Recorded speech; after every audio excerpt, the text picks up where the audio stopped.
have my grandchildren know I'm an alcoholic, but that's what I am. I think I just noticed her in the evenings, not walking straight, stumbling a little bit, word slurring, and my older sister tasted her orange juice for breakfast one morning and tasted liquor in it, and that's the first time I knew for sure that she was drinking. Every morning I'd have orange juice and I put vodka in it.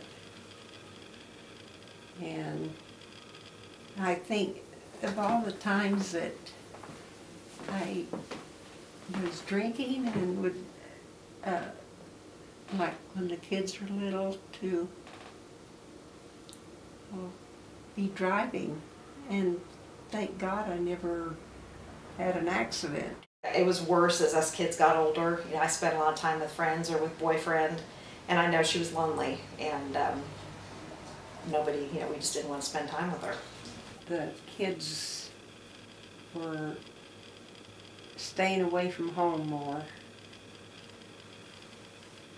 I really noticed that because they were embarrassed and ashamed, I know. I probably spent a lot of time being angry at her, so we weren't very close for a lot of years.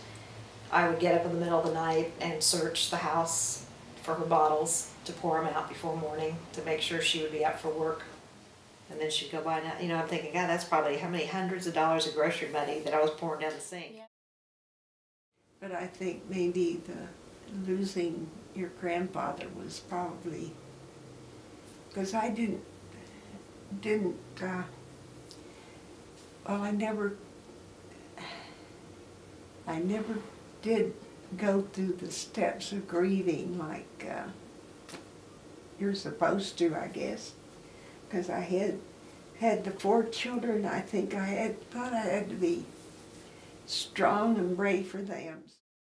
Probably the worst time I remember in high school, she worked at a decorating center and did a lot of wallpapering at her house, and I got home after school and she'd been wallpapering the hallway and was just passed out in the hallway in the middle of the afternoon after school, and you know, we just kind of had to step over to get to our rooms. So that was reinforced why I never brought anybody home. I just never knew what she was going to be like. It got to the point that she was starting to show up to work and they can smell alcohol in her breath. We were sitting out in the backyard, and the kids wanted me to come in the house. I went in, and there was a whole room full of people. They had an intervention. And that did not go well. She locked herself in her room and wouldn't come out, and so she refused to go get help until she was going to lose her job, and I think that scared her. And then she did go into a 30-day treatment program at the hospital. If you follow that program and they thought you were ready to leave, then you had a little graduation. You got a little medal ceremony.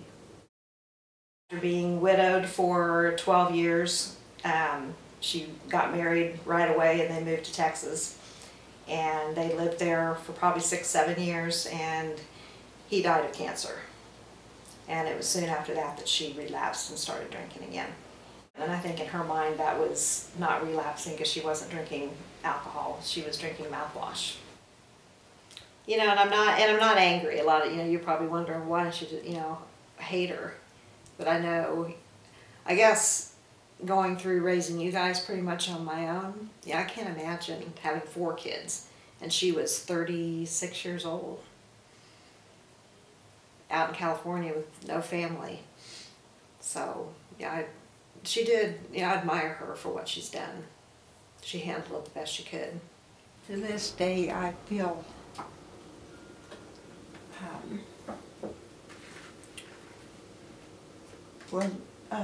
excuse me, looking back,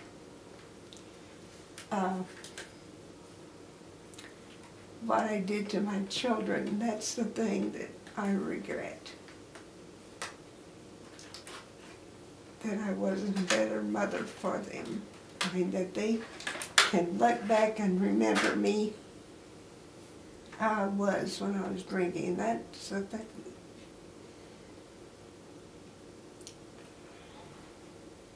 I'm sorry. You're fine.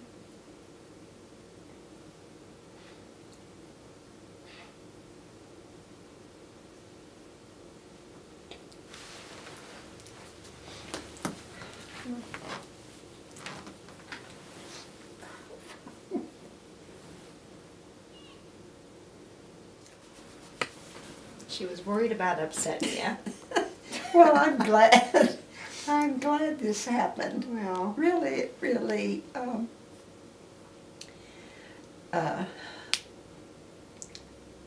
Well, it's a good.